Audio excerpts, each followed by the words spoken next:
কয়দিন টাকা পাঠানি বন্ধ করে দেন, দেখবেন সব সুযোগ হয়েছে। দেন না, মাঝে মধ্যে প্রবাসীরা টাকা পাঠানি বন্ধ করে দিলে আরে তাদের তখন গল্পের অভাব নাই, প্রবাসীদের জন্য এই করবে, এয়ারপোর্টে এই করবে সেই করবে।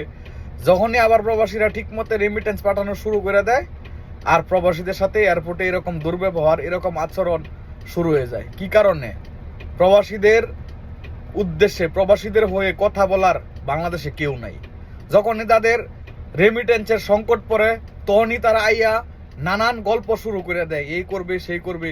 অথচ যখন আবার প্রবাসীরা রেমিটেন্স পাঠানো শুরু করে দেয়, এই বিষয়ে আর কোনো আলাপ থাকে না। এই যে আজকা হয়রানি, এই যে এই দরবেশ বাবা প্রবাসীদের জিনিসগুলা এরকম ভাবে খুলে নষ্ট করতেছে, কি কারণে? আমরা তো কোনো কিছু চুরি করে আনি নাই। আমাদের কি কারণে এত ট্যাক্স লাগবে এয়ারপোর্টে? আমাদের টাকায় দেশ চলে, প্রবাসীদের রেমিটেন্সের টাকায় বাংলাদেশ চলে। এছাড়া প্রবাসীরা যদি রেমিটেন্স বন্ধ করে দেয়, বাংলাদেশ অচল হয়ে যাবো গা। তারপরেও তারা কি কারণে এরকম করে? শুধু একটাই দুঃখ, প্রবাসীদের হয়ে দুইটা কথা যে বলবে এরকম লোক বাংলাদেশও নাই। যখনই দরকার পড়ে তখনই তারা গল্প শুরু করে, এছাড়া কাউরে খুঁজে পাওয়া যায় না। আর এই দরবেশ বাবার মূল লক্ষ্য তার চাকরিটা মজবুত করার।